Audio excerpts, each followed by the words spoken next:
From LinkedIn News, I'm Leah Smart, host of Everyday Better, an award-winning podcast dedicated to personal development. Join me every week for captivating stories and research to find more fulfillment in your work and personal life. Listen to Everyday Better on the LinkedIn Podcast Network, Apple Podcasts, or wherever you get your podcasts.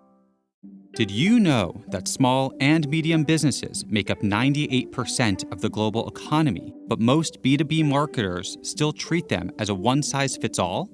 LinkedIn's Meet the SMB report reveals why that's a missed opportunity and how you can reach these fast-moving decision makers effectively. Learn more at linkedin.com/meet-the-SMB.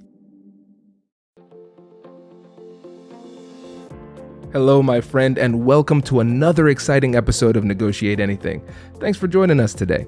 With over 10 million downloads and listeners from more than 180 different countries, it's dedicated listeners just like you who have made Negotiate Anything the #1 negotiation podcast in the world.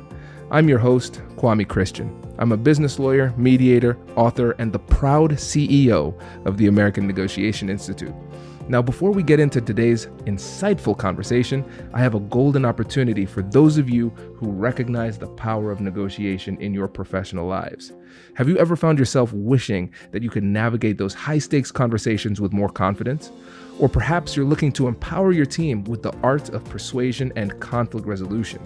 At the American Negotiation Institute, we've crafted specialized keynotes and workshops tailored for those very needs. We've transformed the negotiation skills of professionals worldwide, and we're eager to do the same for you. We believe the best things in life are on the other side of difficult conversations, and our goal is to help you improve your lives and the lives of those around you, one difficult conversation at a time. Don't let another challenging conversation leave you second guessing. Click the link in the description to discover how we can help you find confidence in conflict, negotiate better deals, and have stronger relationships. Because in the world of business, every conversation counts. And now, without further ado, let's jump into the interview. Angelique, thanks for joining us today. Hi, thank you very much. I'm very honored. I hear so much about you, and I'm very lucky that you've asked me to talk to you today. If you can see what I was doing, I'm doing the praising, the celebrating of Kwame. Thank you. No, this is great. And I've heard so many good things about you too. And that's because we have our incredible friend, Mark, between us, just floating compliments both ways. So shout out to Mark Davis for this connection. Indeed. Yes. Lovely, So Mark. how about you start off by telling us a little bit about yourself and what you do? Well, so I work in the negotiation field, and I've done so for the last 15 years. Previous to that, I won't bore everyone. I was in consultancy and recruitment. No, I'm not the devil. I truly did believe in helping people get jobs that they wanted and helping clients find the right people. I started New Beginnings, our business, 3.5 years ago, right in the start of the pandemic. As you could well imagine, that was quite a scary time for everybody, but I was thinking, why have I done this and why now? What we do is we deliver negotiation training and leadership training and sales, but we focus very much around the collaboration part of negotiation, very much around out with the old and in with collaboration now. No more thumping chests, egos in the room and deals being lost because people come to deadlocks. There's a bit about me. I live in the UK. You know, typical English person, dog, cat, horse, and typical, right? I actually a stereotypical English person. When I say it out loud, I realize I am that. And yeah, a 17-year-old son that I still don't mind him living in the house, and I haven't decided that he needs to go to university yet. I love it. This is great. I'm super excited about this episode. And listeners, if you've listened to the show before, you know that I love to ask this question. So I give guests the option. Hey, we could either go with what you prepared, or we can go with surprise door number 2. Angelique went with surprise door number 2. So we'll just start off with the same question. What is it about human interaction in general that's giving you the most energy right now? So what I love is seeing, and I know this sounds cheesy and twee, but what gives me the energy that makes me bounce around the room is actually seeing people learn and change their behaviors and have confidence, not just talk at them and hope that by osmosis they learn something through our negotiation, but actually seeing them grow and develop themselves personally, for me, is what gets me gets me out of bed. And I did say to you earlier on, the first one really is my son. I have to say it is. I'm going to be the mum that does do that. He is. But second is I love seeing change in people. It's just a great feeling when you see someone coming scared, worried, upset, annoyed, angry, bewildered, don't know how to do many things in their workplace. And then you see the massive change 2 or 3 days, or when I do the one-to-one coaching. What better feeling can you have than that? And it makes it worth all the sales calls that you have where, say, someone's saying, no, we're not interested, or pushing the business forward. When we do have the work that we get, it's just an amazing feeling. So yeah, you've got a serious face there, Kwame. I was just thinking, I was like, it sounds so familiar because I talk about this all the time. And listeners who are listening in the audio version of this, just note, talking about being stereotypically British, I believe Angelique just sipped on some tea. So I did. I actually did. I just want to point that one out for you. But it's so important. And I think, again, sometimes we can get lost in the weeds, especially if we're negotiation experts who teach this all the time. And we can teach people negotiation skills. We can talk at them and all that stuff. And they might leave and understand it. But if we are not able to give them that core element of confidence and belief, they won't put the tools into action. Absolutely, 100%. And they all look at negotiation, in particular, as you well know, they just think it's a process, that there's a magic to the end of it. If I follow this process, if I follow it 1, 2, 3, 4, 5, I'm going to get my end result. They take out the human side of it, the building relationships, the building trust, understanding how important it is to collaborate. Even if it is just a transactional negotiation, it's a small world. And if you're rude and arrogant with that one person, because it's just a one-off transaction, you never know. You might meet them one day later on when you're pitching to somebody and they go, oh, I remember you, Kwame. I remember how rude you were. You were rude. No matter what, I'm not giving you my business and I'm certainly not going to negotiate. And if I do, I'm going to make it really hard for you. So it's about interaction there as well, not just giving a full process. Definitely. In your experience, when you see those people who are afraid of difficult conversations, who are shying away from those interactions, what is it that shakes their confidence and hurts their belief? Majority of the time, where it's the shake the confidence, it comes twofold. It's the line manager or the person behind saying, why didn't you get me the deal? And then they're worrying about A, their job, and A, their KPIs. Didn't they hit them? Did they get the margin that they need to do it? So the confidence is not there. That's definitely one that we come across all the time.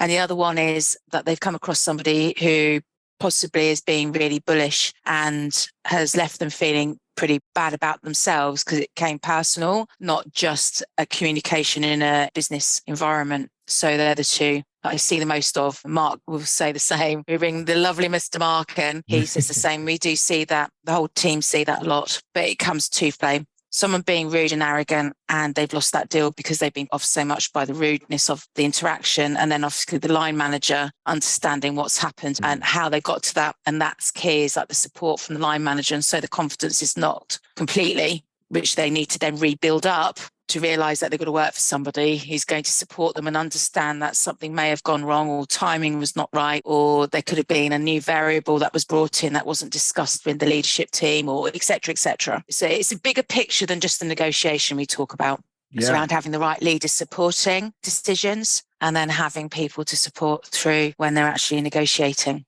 What I loved about this response is that we've pointed out the importance of the managers and the leaders in this process of developing the negotiators. So it's not just the skill set, but also the mindset. And that can have an impact on both. The way that the manager leads can have an impact on both. Absolutely. Because if the person, if they're not supported, they don't feel supported, then they're not going to feel confident at the negotiation table. And if you don't take the time to empathize and understand the pressures they're going through, then you can't even coach them effectively through the negotiation either.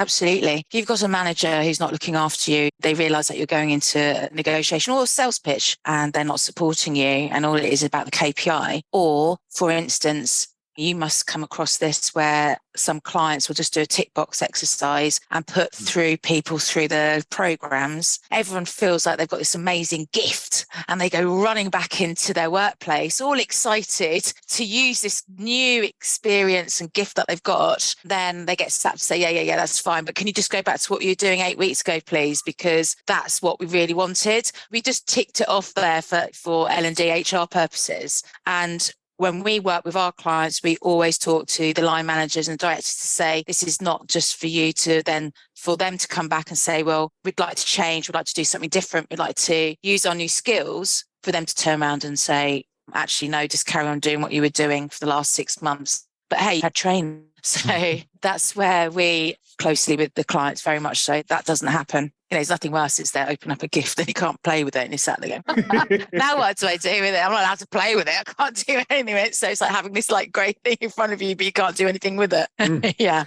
That's powerful because it even goes beyond too, because even if the leader is saying, yeah, we'll do training, that's not even the end game for them. No. I think that's one of the things that people struggle with in leadership is just the inescapable difficulty of leading. Like there's no way to get away from the fact that some of these things that you need to do as a leader just takes time. So you can't just throw your people into a training. It's great. It's your responsibility to encourage them to actually use what they've learned and actually start to develop these new habits. Otherwise, you're just wasting money and time. Absolutely. And it's false hope as well, isn't it? Because then the employer coming in full of like excitement and looking for empathy and a great leader. And you know what it's like. I could talk about this for hours regarding leadership around then building an environment where it's toxic, getting the best out of somebody. But that's another conversation for another day.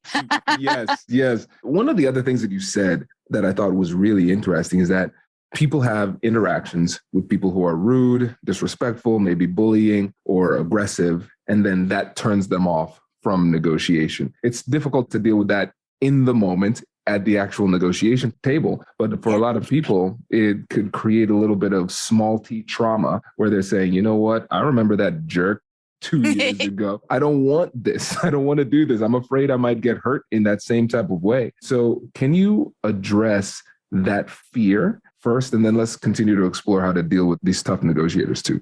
So addressing that fear is when we're coaching, what we do is we just simply talk to them about the fact that they might have had the worst day ever. Okay. Think of it that way. Someone's been really, really rude. You've got to think about if they're rude all the time, that's just their nature. There's nothing you can do about that. You can't. If they're consistently rude, they're arrogant, that's just their way. You can't change that. But what you can do is not change your way and just think, well, sorry, that's just unfortunate for you that you behave in that way. Because nobody wants to be arrogant and rude by birth, do they? You know, wake up going, do you know what? Hey, when I'm 5, I'm just going to be going an arrogant git. So no one, oh, we don't have to say git. Anyway, so allow them to do that. So something's happened to that person along the way that's made them that way. We get our people to start, the people that we work with, to start thinking, do you know what? That's their problem. You don't have to behave that way yourself as well. You don't have to mirror how they're behaving. Just understand something's gone wrong with them somewhere for them to start behaving that way, and they've behaved that way, something along that line, whether it be they could have worked for a toxic manager or they had a bad experience, but they haven't had anyone that's helped them through to actually go back to who they really are. We're all born good at the end of the day. It's just circumstance that changes us. We're herd animals. It's just different things that happen in our lives that change the way that we behave, but we're all born good. And so good. I want to highlight 2 points here. You said if somebody is rude, disrespectful, mean at that moment, they might be having a bad day. If they're always like that, it's their nature. And neither of those things is necessarily about you. And I think a lot of times we take that behavior and we take it personally. Absolutely. And we're like, why are you doing this to me? Absolutely. But if you can take a step back and recognize that their behavior is their problem and your job is to just do the best you can, it really makes it easier for you to perform under that pressure. Absolutely, 100%.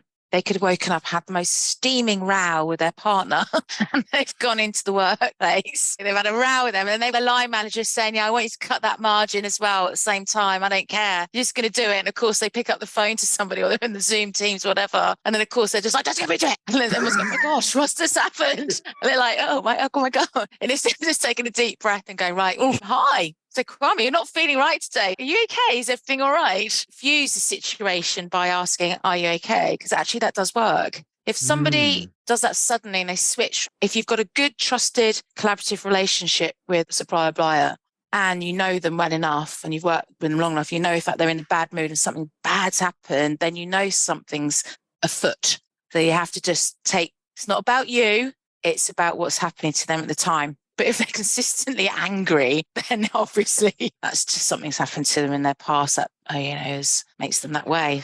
But you can't change that. Hello, my friends. I've got a really exciting announcement for you. On August 30th, 2023, we're hosting a Negotiate Anything Masterclass in an amazing $28 million residence in New York City.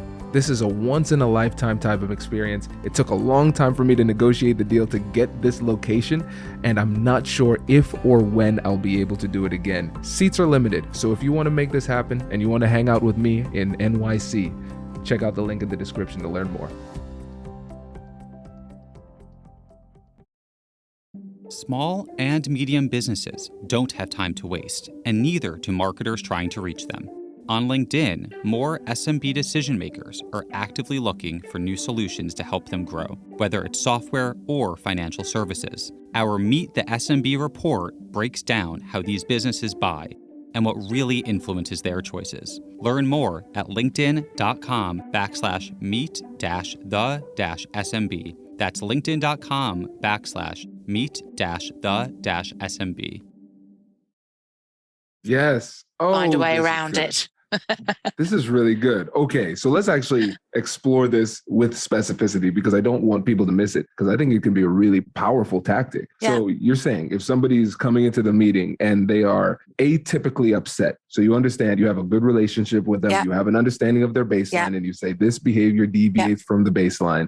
Let's say somebody just yelled at you, they exploded. Yeah. What do you say to them? Let's just do the play-by-play a bit. All right. So you just yelled at me, just said, right, for crying out loud, you didn't have the right earring. Oh my God, I'm sorry. I thought I bought the right headset. I'm so sorry.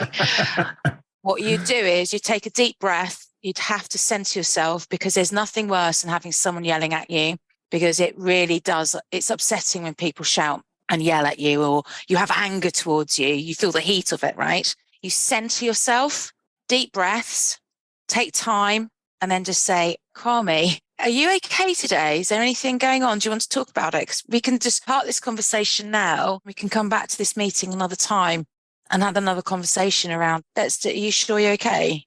And then turn it. And do you know what happens? Everyone has always said, the ones that have said that to and people that behave, they've said, oh my God, they've just turned around and gone, yeah, do you know what? I've had a really shit day today. It's been awful. Do you know what? It's a good idea. My mind's not in the right place. Let's do it another day. Don't force it. If you've got time, do not force it.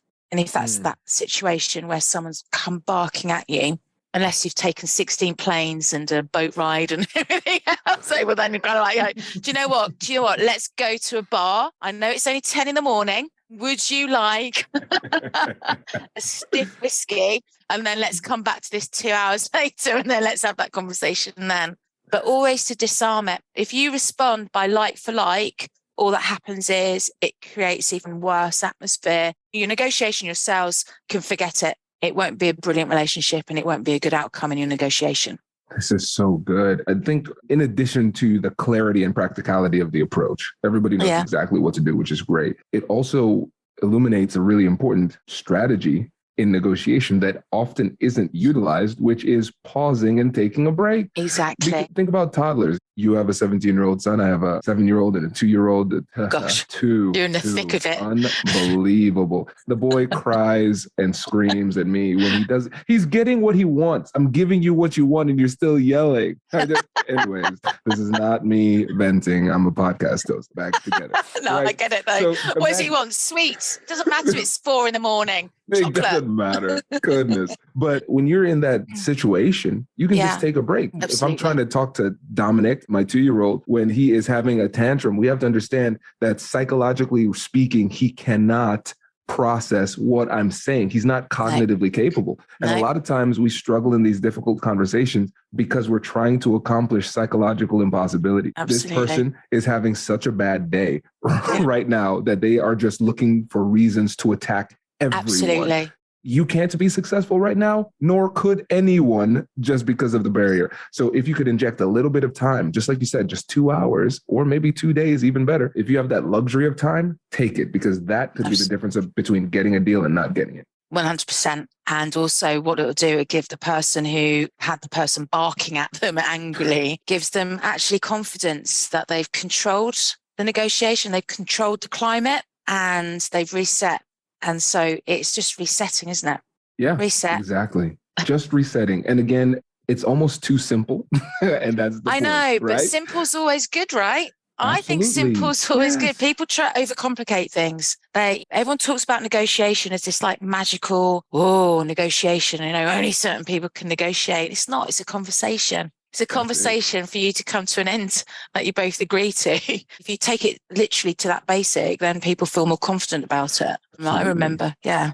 And what I'm thinking too, this actually is a great segue to one of the programs you and Mark are putting together, because I think one of the many reasons why people in general struggle in negotiations and difficult conversations is because they have never been properly trained in negotiations or difficult conversations. Absolutely. I would assume I'm a poor pilot because I've never done it or received training. And I would assume that somebody who's never received training in negotiation would also struggle. So can you tell us about that program you're creating?